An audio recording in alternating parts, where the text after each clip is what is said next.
Babip on the Nidalee. Nidalee immediately banned by Team Liquid. Yeah. Lister taken away from Tactical. No surprises there.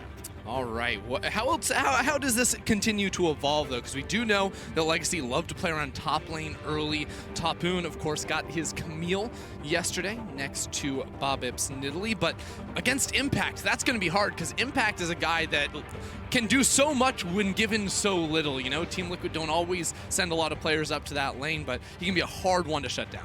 And especially since we have seen a focus around Tapoon for Legacy Esports. Like, they love to get into that lane early, they love to get him ahead and then utilize his advantage on the rest of the map.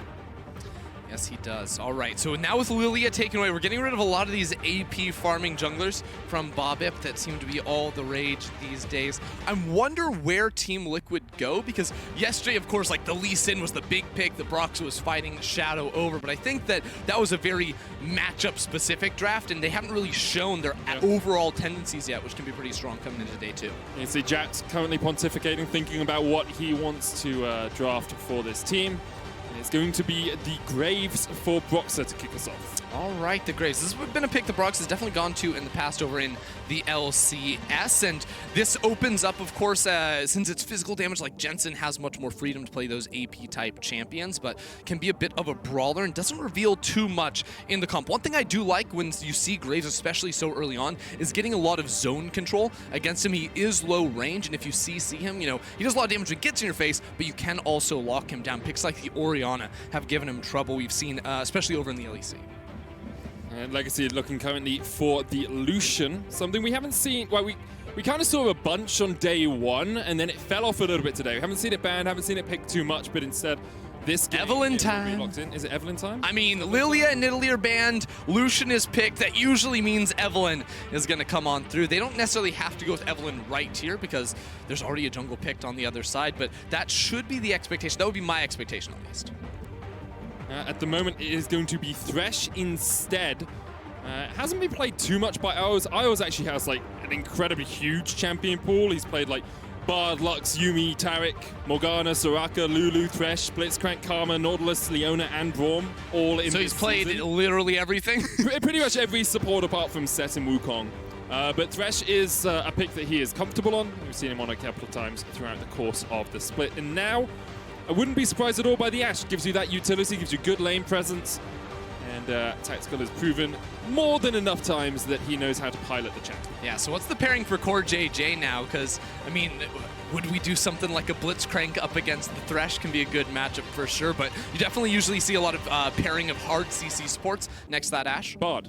Like, his Bard is absolutely actually unstoppable. Ashe has safety in the lane.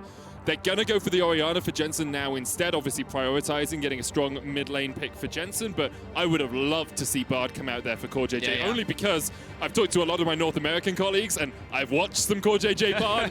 It is a delight, to be sure. It seems like there's like two different types of these roaming supports, and all our supports are going to be good, like the Thresh and the Nautilus roaming around the map, the really top tier ones. They've got that Bard in the mix as well, and we've got a Ziggs now. I'm expecting this to be a bot lane Ziggs. That would be my expectation. I think that Thresh works really well by himself, and against the Ashe, when you see that locked in, Ziggs is a champion that can actually compete for bot lane priority, and I think can be solid when looking to play for early turret play. I see that. I think having watched some of the OPL and just knowing, like looking at Raze's champion pool, looking at Tally's champion pool, I would be surprised if Raze, who is known as the best AD carry in the OPL, is the one who's put onto Ziggs. However, what they could do is take Raze, put him on the Lucian, put him in the mid lane, and then take Tally, who has played more Ziggs. And because we do know that Tally has played Ziggs over in the OPL. I really like Ziggs in bot lane, and it's something that I'm hoping we see more of. We have seen a little bit of the experimentation, rather, of AP champions, especially from Gadget. We saw the Orianna and the Swain, of course, but some room here for a Legacy to play around how they want. Yeah, it's definitely a good pick into the Ashe. It's just debating whether or not Raze is the one to pilot it down towards that bottom side. Hasn't played he has actually played one Ziggs game throughout the course of this split. So obviously, Ender, you were clairvoyant. We'll see. We'll see what ends up happening. Regardless, I like the Ziggs pick. We were talking a little bit about the zone control that can be very effective against a champion like the Graves. And while TL were quick to pick up the Orianna and prevent that from going into Legacy's hands, the Ziggs can offer that. We also looked at the Blitzcrank as a potential pick for Core JJ down bot side that Legacy also smartly removed. But now with Evelynn getting taken off, I'm like, did we wait too long to pick that one up? And also, like, hovering the Bard against the guy that you expect to pick it's like, as much as I'm sure Jazz and Team Liquid have it in their minds, do you want to remind them that Core JJ is this incredible Bard player and you can pick up the Bard? Looks like it's going to be a Jarvan in the jungle for Legacy as they hovered through a slew of different picks. Has been brought into the role once by Babbitt this split. I really don't love Jarvan versus Graves, though. Like, obviously, we don't always look at jungle matchups in the lens of the 1v1, but Jarvan can't really do anything to Graves, who can easily dodge away from the EQ, build up grit, and really blast him inside of his ultimate as well. So in that sense, it's going to be good. What the Jarvan really does unlock is playing around with this Thresh in particular, either ganking bot lane or looking to roam towards mid, maybe even going top lane, depending on what Tapoon chooses to take for himself. But this puts a lot more pressure on Bobbip, on this Jarvan, to make stuff get done early, because otherwise this Graves rather is going to be really a menace. And the Jarvan, I remembered them playing it in the OPL finals. Just had a quick look now. It was the second game when they subbed in Halo in the mid lane, who was their substitute mid laner, and they lost. So the only time they have played Jarvan this split is the time they lost on it in those finals. No Bard here, though, for Team Liquid. They're going to bring Rakan back for Core JJ. Had a great performance on it yesterday. And gives him that little bit of extra engage potential alongside the Ornn. And, Rakan, a little bit more exciting than a Bard. I'm going to be honest. Get those flashy plays going with Core JJ. You love to see that, especially paired with the Orianna. So once again, Team Liquid, as seems fairly standard for them, drafting some strong team fight composition here. A lot of all-in potential and the damage to back it up. Sylas, the final pick here for Legacy. Expect that to go up into the top lane for Tapoon. It has so many good ults, like quickness, Enchanted Crystal Arrow, Shockwave is good-ish if you can get into the meat of the battle, collateral damage, and Call of the Foot. Like, I'm looking at this as like a buffet of ultimates just to for sure. Sylas loves this, and especially the matchup against the Ornn in the top lane. He's going to have a good time, especially with the W. It's hard to push him out or actually look for a kill, but he can pick up that Ornn ult and then look for those TP plays, or even as simple as walking it down towards that mid lane. The last we saw on the screen, it was Lucian in mid lane, which I do personally like, but we'll see what these teams ended up going for. Tally, previously a top laner, switched to mid lane this year to play with Legacy, and has been having a pretty good time of it, of course, as Legacy won the OPL with a 3-1 victory versus Order. Now, both these teams undefeated so far in this group. Both of them looking to equalize Supermassive at 2-0 and to separate themselves from INTZ, who are at the bottom on 0-3. The winner of this game will guarantee themselves a spot in knockouts. Of course, the top 4 teams from each group go to knockouts. And if you win this and you are 2-0, you cannot lose 3 more games. And INTZ are sitting at 0-3, so they cannot catch up with you.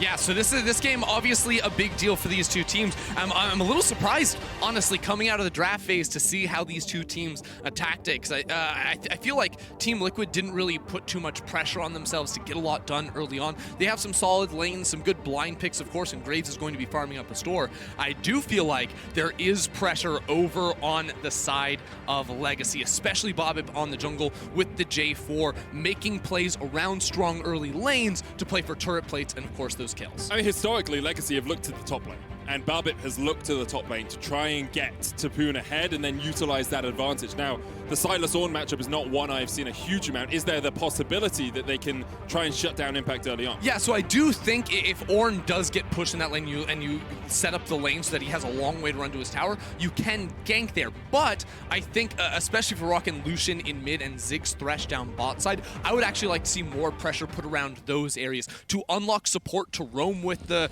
jungler. I know it's not necessarily the Legacy bread and butter, but the way they have drafted is exactly what they are saying. They want to play through that combination to support Tally and Raze hitting these turrets early. And we just have a pause as we jump straight on into the game, so we'll get that sorted and then get back on into the action. It's been a great day of League of Legends. I've loved it. Like, We'll talk more about Team Liquid and Legacy as we go throughout the course of this game. But let's just talk about like what we've seen today. And Sure. LGD lost to Rainbow 7, which is just, that's mind-blowing. LGD are 0-2 in the group. Mad Lions got knocked down by Supermassive in the game that we just watched. Unicorns of Love look incredibly strong. We saw Legacy beat INTZ earlier today. Like, it feels that this play-ins is the closest in terms of skill level across the board that it's ever been. Yeah, and when you look at it, it's like, okay, the LPL and LEC are now sending their 4th seeds into play-ins, which does mix things up, but we're looking at groups now, and this Group A in particular, where Team Liquid look to be the favorites with Supermassive as the team to chase them. Of course, this game is the opportunity for Legacy to also put themselves into the conversation. Just to win against INTZ is not enough to prove yourself in the play-in stage. And I will say, if Legacy, like the expectation is here, Legacy should be on the back foot the entire game. Like Team Liquid, they are clear favorites in this game, especially after their showing yesterday against Mad Lions. They'll probably play the early game relatively slow. That's the Team Liquid way. And then when we get to team fights, when we get to coordinated map play, that's where Team Liquid really come online. Yeah, and the team fights especially. You look at Oren Graves, Orianna, Ash, Rakan, like it is a very clear story over here for Team Liquid, who seem to have lasered in on a couple of styles that they want to play. Of course, yesterday they had the global options, right, with the Mordekaiser and the TF to really collapse and hit side lanes hard. Today they said, look, Legacy, we're not worried about them early on. We're going to get through the lane phase. Don't, make things too complicated. We're just going to get to those team fights. And yeah, I like the cohesiveness I've seen from this comp. It's just works so well together. And when you have the Call of the Forge God coming in from the side and the Rakan jumping onto the back line, it's going to be very difficult for Legacy to reposition around. You do have some mobility. You've got the Lucian who can dash. You've got the Jarvan who can reposition in the middle of a fight. And the Lantern, I feel. The Lantern coming out from Isles on this Thresh could be defining in some of these team fights. Because if a Call of the Forge God comes down and then you're able to Lantern someone out before the quickness can follow up, before the arrow can follow up, you negate so much of that engage potential. Yeah, I mean, I think the Lantern is going to be a really big deal, as you mentioned. And Thresh in particular, this is a game where we're going to have to see Legacy really unlock Isles to make plays around the map with their Jarvan. Because, I mean, we briefly hit on this earlier, but if you look in the jungle, you're getting outscaled in that regard. If you're looking at Orianna versus Lucian, while Lucian's scaling is not terrible, when you consider what they have to offer to team fights, you're always going to err on the side of that Orianna. And even Ziggs' damage can be fairly unreliable in team fights if it's not paired up really well with either the Jarvan ult or a stolen, really big Wombo ulti that Silas can go ahead and find for himself. So we're always going to err towards the side of Team Liquid the later we get into this game, I feel. But, of course, Legacy have the options with the Jarvan and the Thresh to unlock more plays early on. It's a mountain for Legacy to climb. Historically, the OPL has not done incredibly well when it comes to Worlds and international performance. Last year, Bombers went out of MSI play-ins. Mammoth lost their tiebreaker in the playing groups to Unicorns of Love and were knocked out. I mean, Legacy, the last time they were at the world stage was 2014 when we still had the international wildcard tournament, and they bombed out of that as well. Yeah. So the OPL, it seems like every time we come to worlds and when we come to international tournaments, they are like, maybe this year, maybe this year, maybe this year. And after their first performance, I have a little bit of hope in them, but this is the game that will really define whether the OPL have come to fight. Yeah, it's always a big matchup here for OS to finally try and take down North America. I remember the best pregame speech of all time, the best I have ever heard, was 2017 Worlds play-ins. And it was Direwolves playing against Cloud9, and I believe it was the owner of the Direwolves who came up on stage and gave this long speech about the Direwolves were like native to North America, and now they're finally going to return and they have to take what they want, and they didn't pull it out in the end. Yep. But it was intense. So these teams are always looking to put themselves up against top contenders from the larger regions, and this is now Legacy's chance to do the same. Of course, we do apologize for the pause. We'll be back on into the game as soon as everything is rectified. Originally, it was CoreJJ who had an issue with some of his settings, and now it looks like one of the Legacy players is seeing some attention. In fact, I thought I had an announcement for you, but they have moved the auto queue away from where it was. There's no announcement. There is an announcement. Team Liquid's CoreJJ and Mad's Tally reported an in-game issue that we are currently investigating. So there we are. It's not Mad's Tally, it's Legacy's Tally. He might be mad about it. I think what happened there is it goes to show they could put anything up on that auto cue, and I would probably read it out word for word. But yeah, Legacy. That's how the writers get their revenge, right? Is they just start putting like confusing things in the prompter. You know, you get to read something and it's like, oh, I didn't write that. Delete it instantly. And oh, that's true, actually. Yeah. Evan, if you're listening, please don't do that. Hey, I'm saying, Evan, that's pretty sus. Okay, it's pretty suspect. Evan is the imposter, I think, is what we've worked out. But let's take just a wider picture view of planes generally, as we don't need to because we're going to get into the game. Let's talk about League of Legends, Yes. Ender. Let's do it. So. Let's have a look down these rune pages. Lethal Tempo on the Ashe, as expected. Guardian on the Vakan. Press the attack, Lucian. You tend to see that in the mid lane. But then Conqueror Jarvan is like, I can understand it, but it feels a little bit aggressive to me. You could also go for something a little bit more tanky. Yeah, so I think the two options you usually see on Jarvan are either the Conqueror or the Electrocute. And I think we've seen a lot more people go towards the Conqueror for the sustained fight. Yeah. Electrocute, after some nerfs a long time ago, is just more frowned upon by junglers with lower damage and lower cooldown. You're not spamming out ganks in pro games, so you might as well go for that Conqueror. And it also means you have easy access into Legend Tenacity, the rune choice that'll be very effective against an Ashe later. So there is a ward that Team Liquid have just walked over that the sweeper did not spot. So Legacy know this is happening, and they know that Broxer is in their jungle. Babip has started on the top side of the map.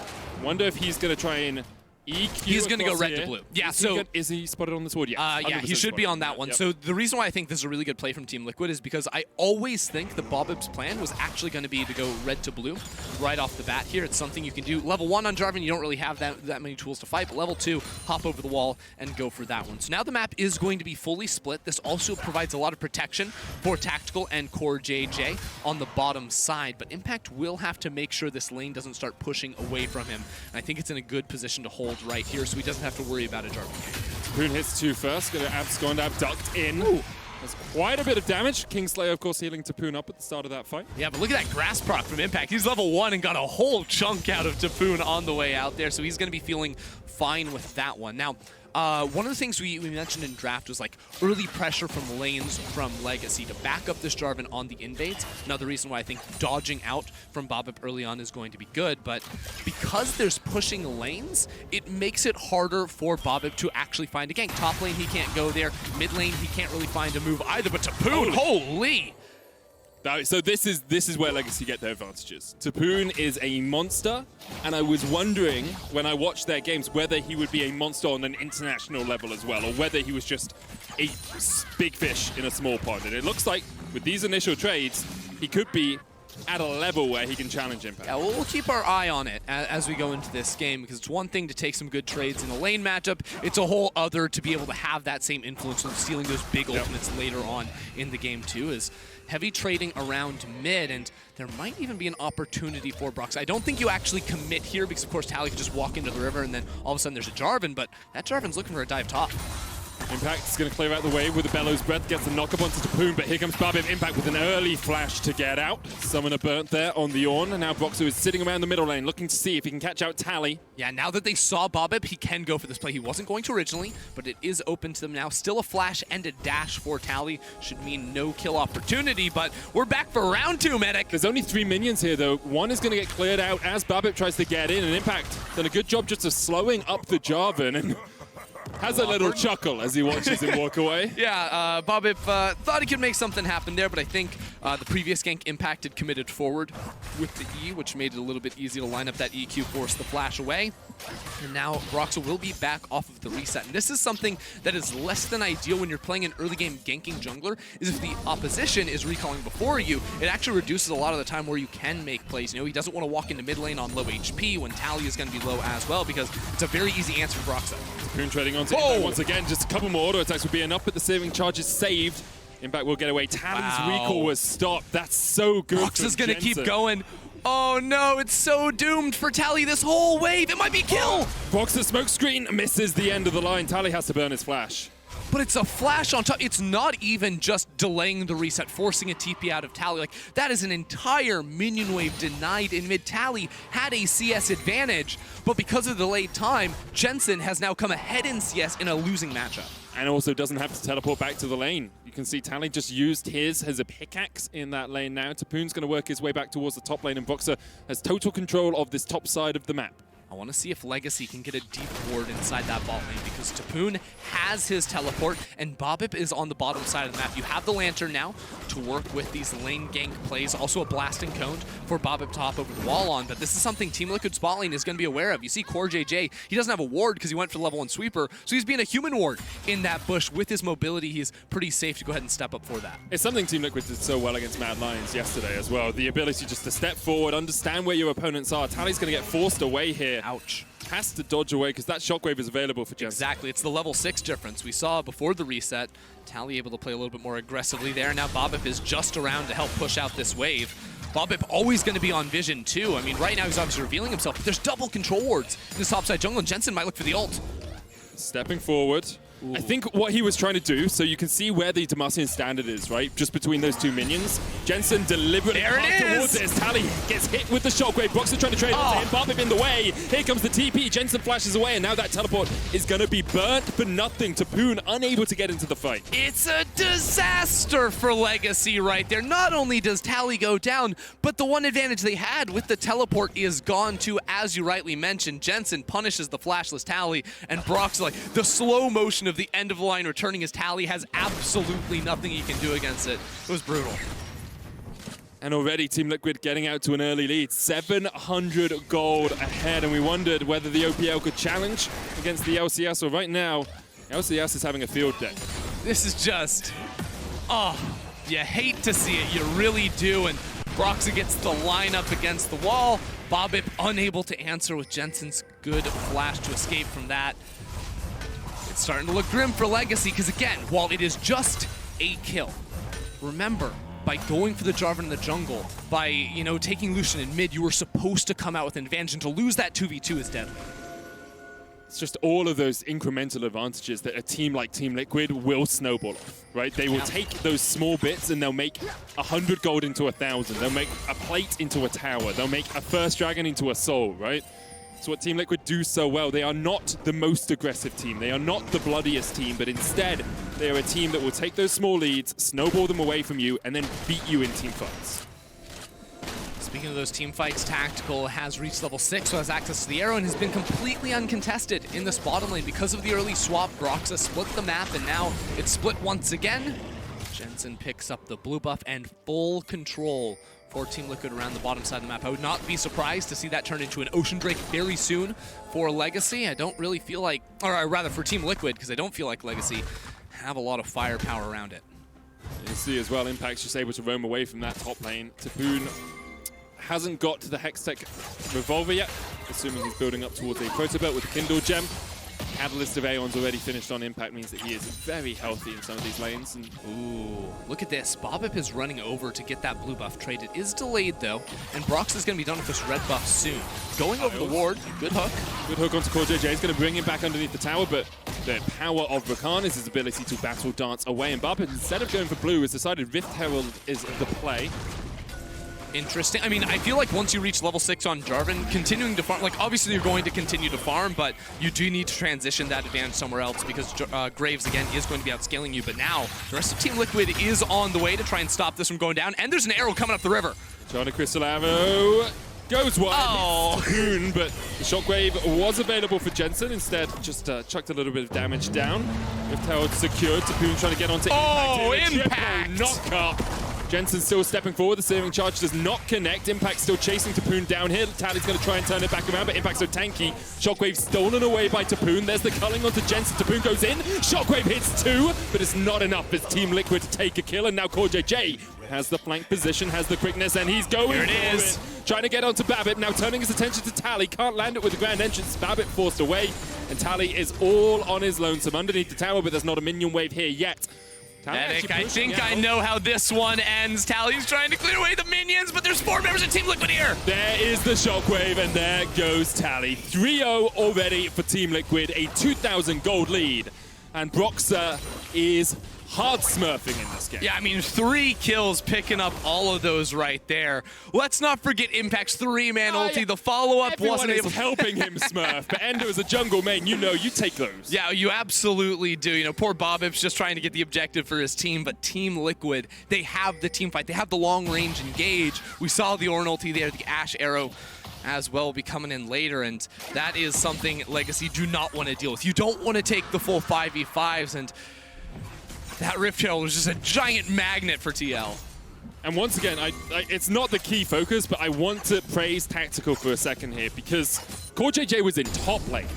Tactical is here, still on the same amount of CS as his lane opponent in a 2v1, and it's the power not only of Tactical being a very good player, but also the Ashe just gives you that much more safety. You can stand a mile back and chuck out volleys and keep yourself pretty safe. Broxah now looking for a gank in the top lane. Tapoon hasn't really had the impact that Legacy would have wanted him to so far on this Sylas. He jumps onto Broxah, steals away the collateral damage. There's a lot of work, but Tapoon will fall once again as Broxah just needs the final auto attack. And just quickly trying to reload there. Bobbip in the jungle for Jensen. Jumps onto Jensen. Jensen doesn't quite have flash back up yet. There's a Cataclysm, and Jensen will go down. First kill of the game to Legacy. That is a good look, though, for Legacy. And Bobbip, we've been waiting for him to make a play on this Jarvan. It came a little bit late, but they still find Jensen inside the jungle and also deny him that blue buff. So a nice pickup. This is going to be multiple plates going over solo to impact. Oh, there's a Rift Herald available for Bobbip in the mid lane, though, so they're going to try and trade this as effectively as they can. Their goal would be to take this first plate down Look first. at this. There could be a fight. Jensen will spawn in 5 seconds and has teleport. CoreJJ is around. His ultimate just barely about to come up. It looks like Legacy are being patient. They're being apprehensive about the possibility of a roam, so they back away. Just get the 2.5 plates in the middle. Legacy have also done a good job of keeping consistent vision inside of Team Liquid's jungle. It hasn't always saved them. You know, Broxah was still able to sneak up topside for that gank, but they were able to see Tactical and CoreJJ on the approach towards mid.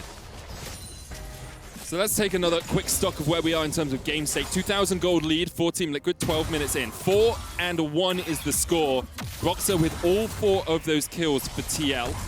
Legacy are starting to get towards their first items. You can see Manamune stacking up on Tally, Seraph's Embrace complete on Raze. Photo Belt on its way for Tapoon, but not quite there yet. Team Liquid are about to get the first dragon of the game. It's an ocean for them, and a cloud next up. So Soul is either Infernal or Mountain. Right now Jensen has push, and they see Bobbip inside the jungle.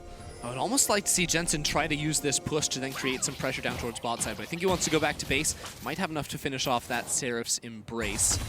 One thing we haven't seen Legacy really commit to is roaming Isles and Bobbip around the map together. It's not something they did a lot of in the OPL, but if they want to take full advantage in this mid game, they have to find that combination to make plays, because Team Liquid are looking a lot more coordinated so far in the early stages.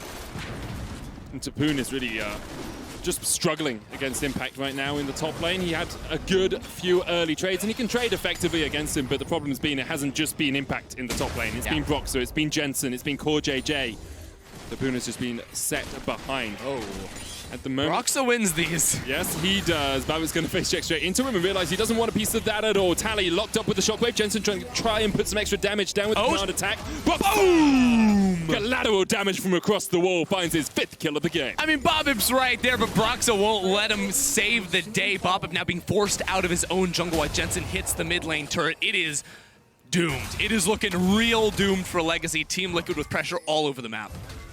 The only lane that really is not in favor of Team Liquid so far is that bottom lane. It's pretty much even. You can see even if Tapoon can find Broxah by himself, just can't do enough damage, just can't take down the Graves. The True Grit working so well for Broxah. I mean, and look at Isles on the minimap. He's just bouncing back and forth. He's like, do I go top? Can I make something happen? Do I go back bot? Like, he hasn't been able to find any roam, and while CoreJJ has only found 1 assist, he has constantly been moving towards mid lane and helping create a lot of pressure. Now, Raze might not even be able to farm underneath the tower, because CoreJJ is going to be able to cut him off at the pass. Look at how far Tally is behind at the moment. Like, he's 96 CS.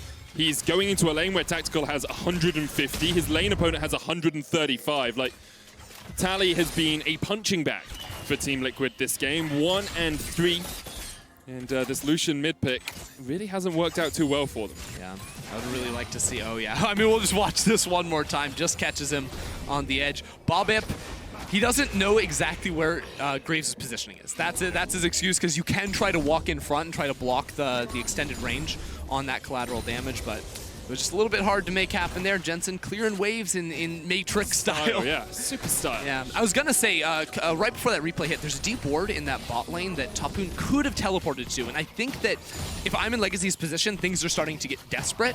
I would have liked to see them try to force the issue a bit, but you have to figure out a way to force it when Broxa isn't around, because if he's ever in the equation, he's just going to tear through you. He's got a 500 gold bounty right now. Tally almost goes down to the collateral damage. The shield from the Lantern will keep him safe for the moment, but here's Jensen. Did have the Shockwave, decided not to use it. Babbitt forced him away. The Shockwave comes out, and there's the flash from the Jarvan. Meanwhile, that tower is chunking away at the minions, yet to be taken, but will be short to fall, you have to feel. But it's just total dominance from Team Liquid. Don't even let him near the tower.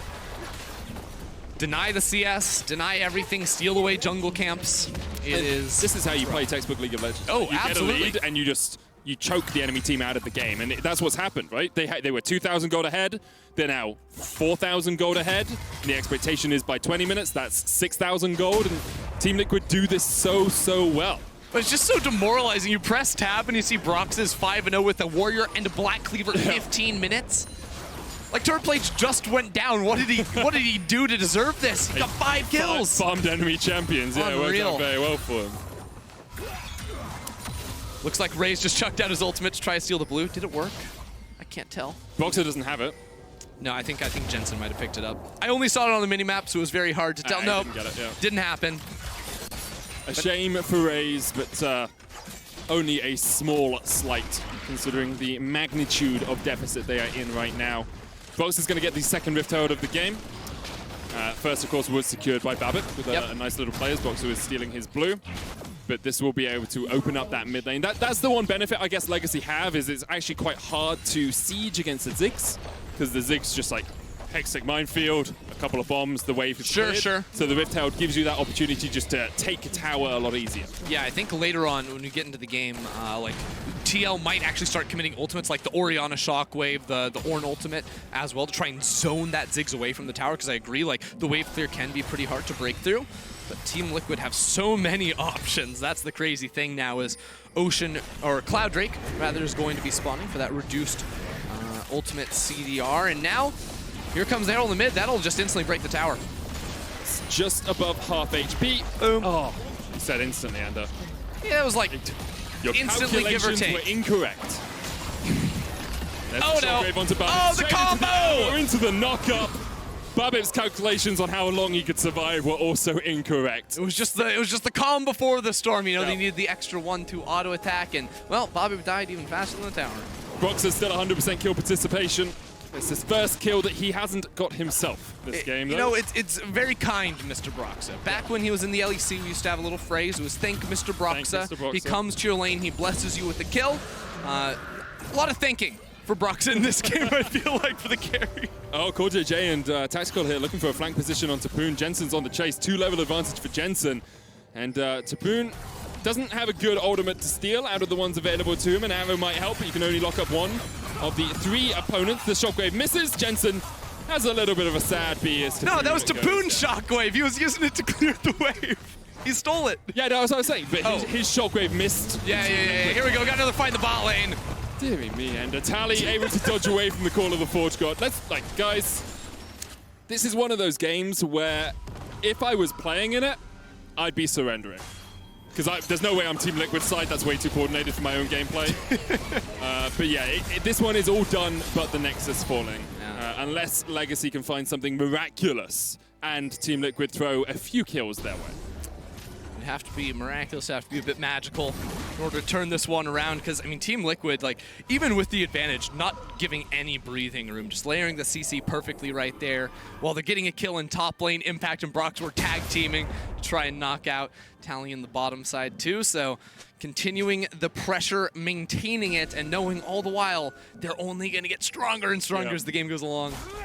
CoreJJ just continuing to step forward here. That's what I love about him. He kind of reminds me a bit of Hylissang, although he doesn't int as much, which is he gets into the enemy jungle, he gets wards down, he is a nuisance constantly on the map, and he stops the enemy team from ever feeling safe. And that's what really good support can do. Baron up in about 16 seconds. Team Liquid could do it really quickly. You've got a really fed Boxer. You have an Ashe as your AD carry and a tank. So if you wanted, you could go for that 20-minute Baron. It's not the typical Team Liquid style. Instead, they're just going to try and draw Legacy around the map, clear out as much vision as possible, and then look for some of these objectives. Yeah, you just deny them everything you possibly can. And if Legacy ever overstep, they're going to get instantly jumped on with all the long-range CC. It is a really well put together composition. You know, we used to have JAT stats, now we have JAT drafts, and they're looking real good. I grade it an A+. You give it an A+? An A+. It's a super high level for a draft. I mean, it's just a good draft. It's true. It's true. It's working out well for Team Liquid right now as they continue to control this top side of the jungle. And I think as they are just looking for these towers, trying to chip away as much as they can. CoreJJ may be going for a flank here, but as soon as he's on the control ward, I doubt he'll go for the full There's a fight in the bot lane. Yeah, Impact's going to kill Tally. That's about it. That's all you can call. The call of the Forge God into the clapback. I was expecting the assassin tank, backline mage, AD carry. The flowers call. Here we go. Let's see if Bobbip. Every time you step past that first brush, and I'm like, he's gonna die. The tower's going to go down. CoreJJ does have the quickness here. Tapoon's going to steal it away and charm CoreJJ out of going for the full engage. TSM, TSM, TSM. Hey, we have to They play later in the tournament. Have to wait like another week before we get to Tapoon chart that. flagged it, okay? It's not my fault. That's a level of mental warfare we haven't really had at many Worlds because emotes haven't really been available at Worlds too often. So you can put up the emote for the team that beat the enemy team in their finals, or in their CoreJJ. CoreJJ goes in with the quickness and immediately goes out with the quickness. They're just looking for the tower. You talked about it a little bit, Ender, investing ultimates to make sure you can take the turret. If you get the kill, great, as Jensen does manage to chunk out Isles, but that was more about just getting the turret than getting anything else. Yeah, you'll take the kills if you can get them. You know, don't get me wrong, but right there, that's exactly what you wanted to see. And the Mikhails has come through for Isles now, so that's going to be a good defensive option for them. Unfortunately, if you direct your eyes towards the top of the screen, that is an 8,000 gold lead at the 22-minute mark, and Team Liquid are putting on a bit of a show. They really are. This is a shellacking, to say the least. And I do want to come back to sort of a bigger picture for this group, Ender, because so far we've seen Team Liquid take down Mad Lions in pretty convincing fashion. We'll watch this again. It's Call of the Forge God into two hands slapping the face of Tally to death. And then he sort of just breathes on him. Jack's like, can he even do that?